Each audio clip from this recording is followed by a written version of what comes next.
Assalamualaikum warahmatullahi wabarakatuh. Nama saya Muhammad Aziz Aziman dan akan membentangkan RPH ataupun Rancangan Pengajaran Harian yang membawa tajuk Sistem Rangka.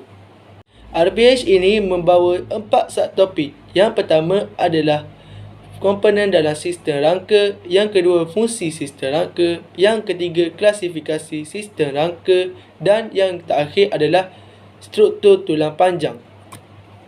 Seterusnya, objektif RPH ini adalah melalui daripada 3 aspek iaitu psikomotor, kognitif dan efektif. Dan setiap objektif yang dikemukakan adalah berkaitan rapat dengan setiap aktiviti yang akan dijalankan. Sebelum memulai aktiviti yang akan dijalankan, guru akan menayangkan sebuah video yang berdurasi selama 3 minit. Dalam video tersebut mengandungi asas-asas yang penting dalam sistem tulang. Video ini bertujuan untuk menarik minat murid dan selepas itu, guru akan mengeluarkan beberapa kopi gambar dan akan menyuruh beberapa orang murid untuk meneka gambar tersebut. Aktiviti pertama yang akan dijalankan di dalam kelas adalah aktiviti Track a Problem yang akan merangkumi tajuk komponen dalam sistem rangka. Dalam subtopik ini, murid-murid akan mempelajari komponen-komponen dalam sistem rangka dan juga bahagian mana komponen-komponen tersebut berada. Sebagai contoh, komponen seperti tengkorak dan mandible berada pada bahagian kepala dan komponen seperti humerus, radius dan ulna berada pada bahagian tangan. Dalam subtopik ini, murid juga tidak hanya belajar tentang komponen sistem rangka, malah belajar sistem sokongan dalam sistem rangka. Sistem sokongan dalam sistem rangka terdiri daripada kartilage yang melindungi tulang daripada geseran ataupun hentakan. Yang kedua adalah ligamen yang mengekalkan kedudukan tulang di dalam badan kita. Dan yang ketiga adalah sendi yang menjadi penggerak untuk badan kita. Aktiviti Track Problem ini adalah aktiviti berkumpulan, di mana di dalam kumpulan tersebut, murid-murid harus berbincang untuk membina satu soalan. Soalan tersebut mestilah mengaplikasikan mana-mana bahagian ataupun mana-mana jenis sukan dan soalan tersebut haruslah dijawab oleh kumpulan yang lain. Dengan ini, murid akan berjaya untuk mengaplikasikan apa yang mereka belajar di dalam kehidupan seharian mereka dan juga mereka akan dapat berfikir untuk membina soalan. Seterusnya, aktiviti kedua yang akan dijalankan adalah 1 stay dan 3 stray, di mana aktiviti ini merangkumi subtopik kedua iaitu fungsi dalam sistem rangka. Dalam subtopik ini, murid-murid akan mengetahui bahawa sistem rangka mempunyai beberapa fungsi. Yang pertama adalah sokongan.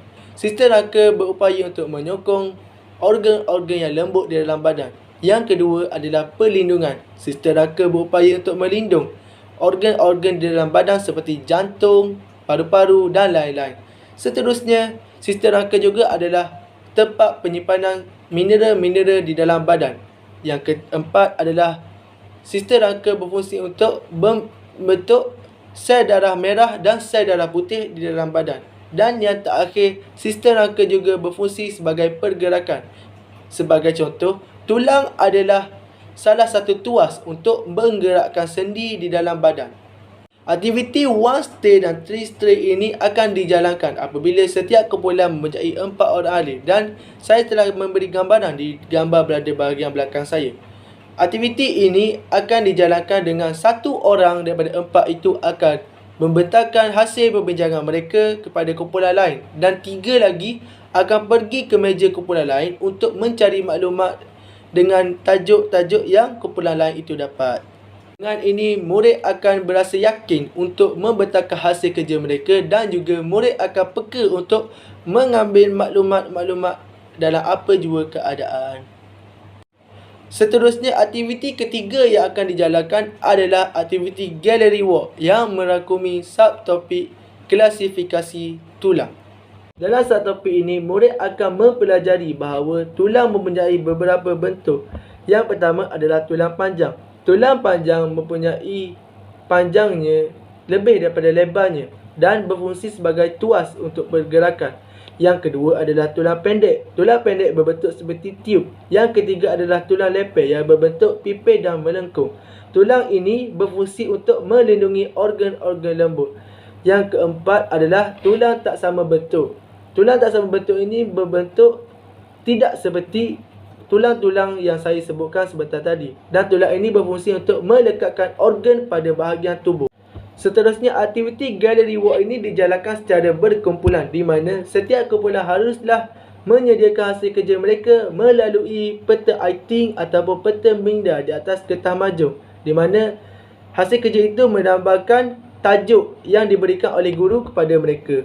Dan seterusnya seperti gambar di belakang saya, iaitu setiap kumpulan haruslah menampal hasil kerja mereka di papan putih di hadapan kelas. Kemudian hasil tampalan mereka akan dikomentar oleh para pelajar sendiri.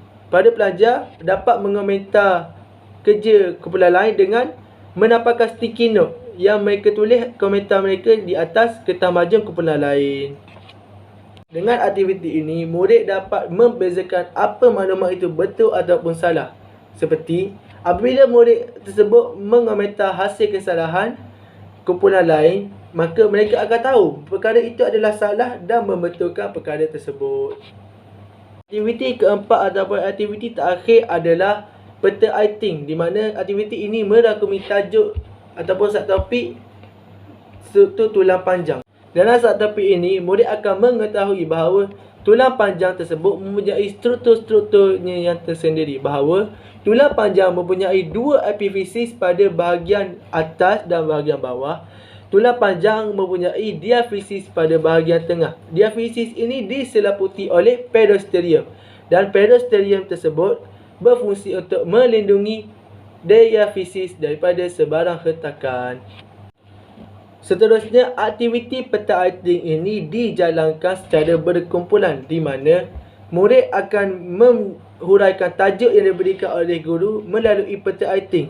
Peta iting tersebut haruslah digunakan dengan benar. Sebagai contoh, peta bulat digunakan untuk mendefinisikan, peta buih digunakan untuk menyatakan kata sifat, dan lain-lain peta mempunyai lain-lain fungsinya.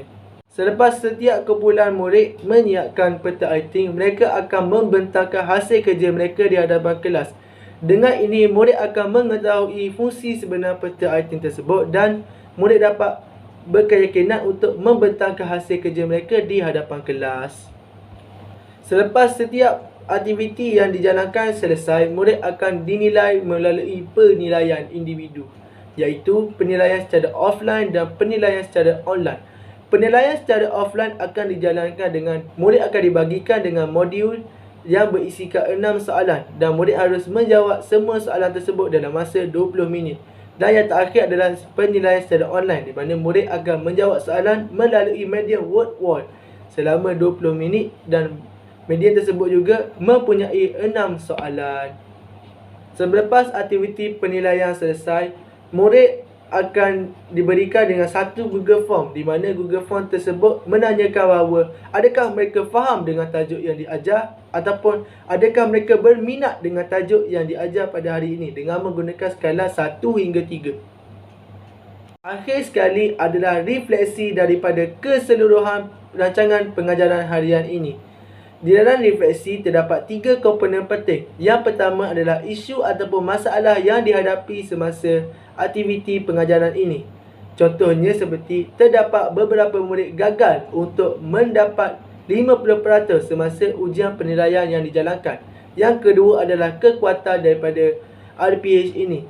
Kekuatan yang dapat di dalam rancangan pengajaran ini adalah setiap murid dapat melakukan aktiviti-aktiviti yang dirancang dengan baik. Dan yang ketiga adalah tindakan penambahbaikan. Tindakan penambahbaikan adalah penambahbaikan daripada masalah yang dihadapi semasa pengajaran ini. Sebagai contoh, murid yang gagal mendapat 50% daripada markah hasil penilaian itu akan dihadiahkan dengan beberapa kerja tambahan untuk memahamkan mereka lagi subtopik-subtopik yang diajarkan pada masa sekarang. Dengan ini, sekian daripada saya. Terima kasih.